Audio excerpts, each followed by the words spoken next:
Dear viewers, Rana Suhail Global Pulse के साथ हाजिर है। 8 फरवरी तक हमारे सियासतदान आवाम के साथ सियासत करते रहे और 8 फरवरी के बाद अब ये दौर शुरू हो गया है कि सियासतदान सियासतदानों के साथ सियासत कर रहे हैं।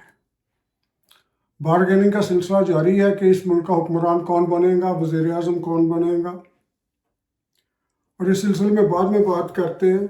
लेकिन एक दो चीज़ें मैं आपसे डिस्कस करना चाहता हूँ कि इलेक्शन की रात सारे लोग जिस तरह रात 12-1-2 बजे तक इंतज़ार करते रहे क्या रिज़ल्ट आते हैं क्या नहीं आते, तो मैं भी रिज़ल्ट देख के सो गया और जब सुबह उठा तो रिज़ल्ट रात को कुछ और देखे थे, सुबह को कुछ और देखे। परेशानी हुई कि हुआ क्या है। खैर वो चीज़ें तो बाद में क्लियर होगी कि आखिर हुआ क्या है। लेकिन इसके ऊपर 2-3 दोस्तों की अजीबोगरीब कॉल्स आई। अजीबोगरीब तो नहीं, बड़ी दिलचस्प कॉल आई। तो उन्होंने पूछा, मुझे पूछा कि जनाब लेटेस्ट क्या है।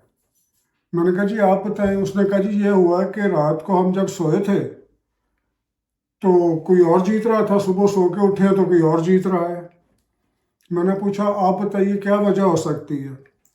तो उसने कहा जी मेरा ख्याल है रात को किसी और जनरल साहब की ड्यूटी थी और जब रात ख़त्म हुई तो सुबह को है तो किसी और जनरल साहब की ड्यूटी थी। तो लोग इस तरह की बातें कर रहे थे।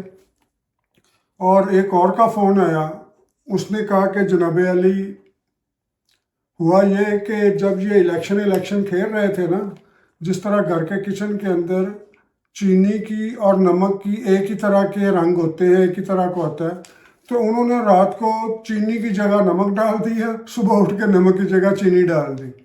तो इस तरह के लोगों ने फ़ोन पे बड़ी बातें की हैं, एंजॉय किया हमने भी।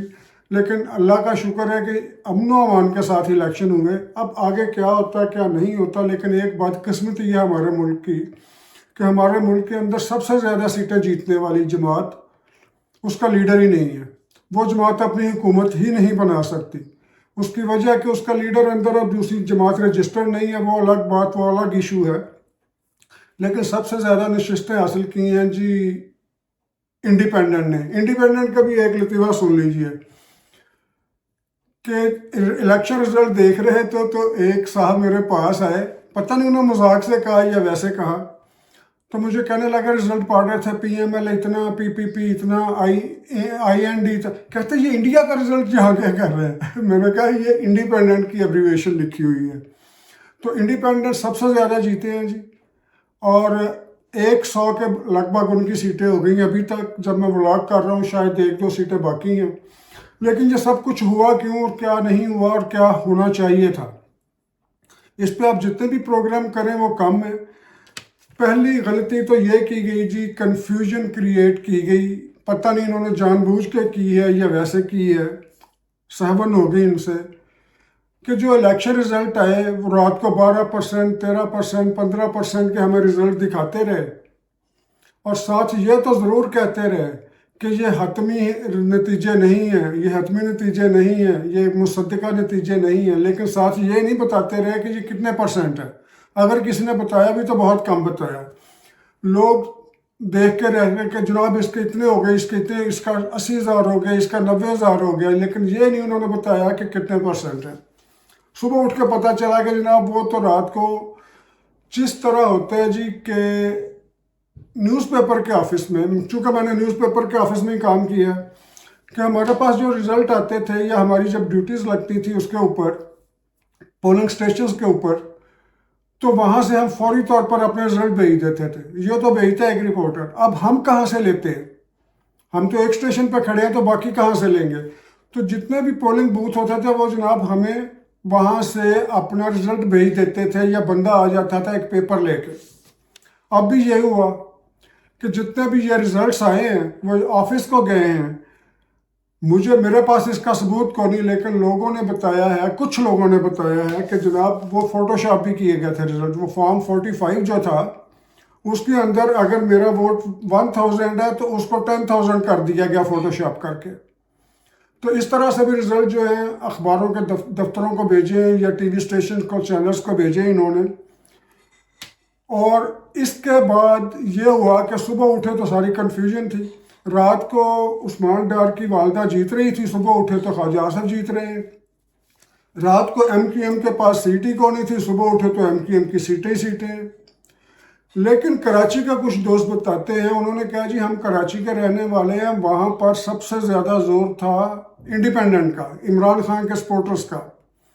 हमें खुद हैरानी है कि एमक्यूएम इतनी सीटें कैसे जीत गई, और ये इसके बाद में प्रोब होता रहेगा, लेकिन फ़िलहाल तो ये है। और दूसरा ये कि एक बड़ी अच्छी सजेशन आई, उन्होंने कहा जी जितने भी कन्फ्यूजन क्रिएट की गई है ये मीडिया की वजह से हुआ है।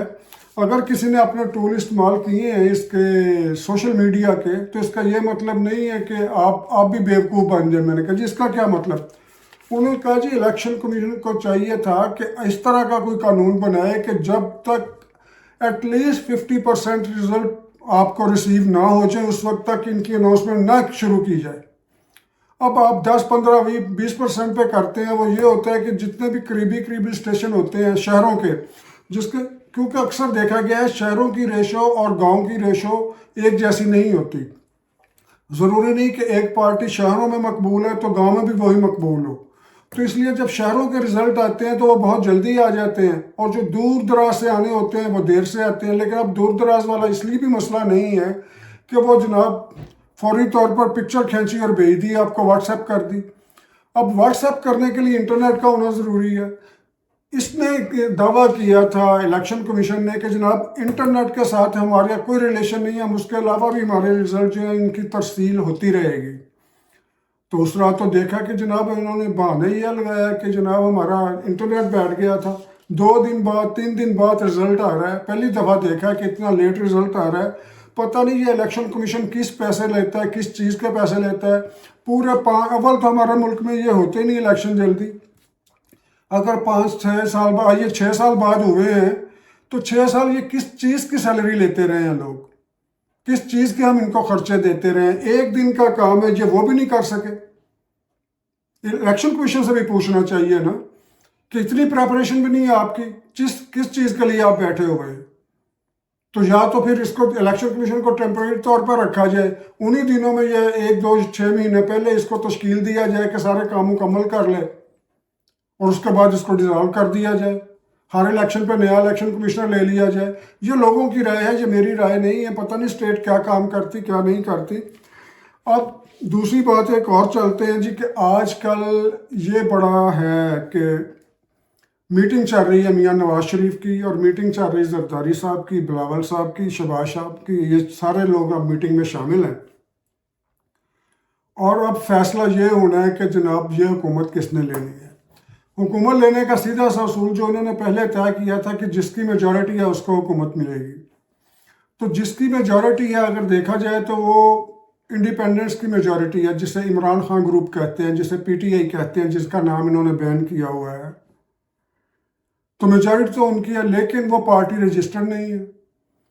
चूँकि वो पार्टी रजिस्टर्ड नहीं है इसलिए वो गवर्नमेंट नहीं बना सकती।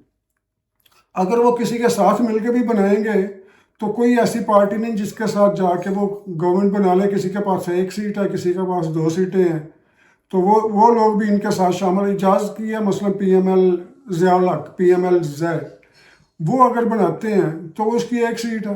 इनको बाकी जो सीटें रिजर्व सीट्स वो तो मिलनी को नहीं। इसलिए PTI के सपोर्टर्स का हुकूमत बनाना तो एक तरह से ख़त्म ही समझे। अब रह गया मसला नवाज शरीफ का पार्टी का, PMLN और पीपल्स पार्टी। ये दोनों मुशावरत कर रही हैं और दोनों किसी हद तक एग्री कर चुकी हैं कि हम मखलूत हुकूमत बनाएंगे। कुछ लोग ये बहस कर रहे हैं जनाब बिलावल नहीं राज़ी तो जरदारी राज़ी है, जरदारी नहीं राज़ी तो बिलावल राज़ी है। तो मैंने पूछा जी वो क्यों? कहता जी बिलावल के बारे में बड़ी बड़ी उल्टी बातें इन्होंने की थी स्टेज पे आके, और बिलावल ने नवाज शरीफ के बारे में बड़ा बदजुबानी की है स्टेज पे आके।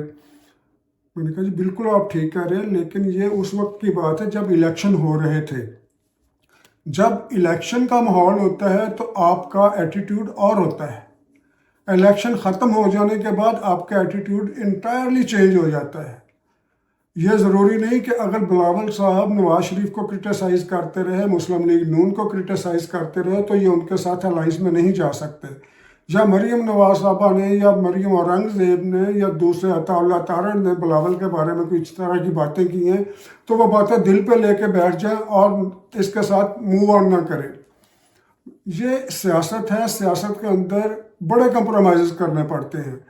जो लोग, जो ख़ानदान, जो बिलावल भुट्टो अपनी माँ की शहादत के ऊपर कंप्रोमाइज़ करके जिस तरह भी अपना दिल के साथ, जिस दिल के साथ भी वो काम कर रहा है, उसके लिए ये छोटी मोटी बातें मानी नहीं रखती।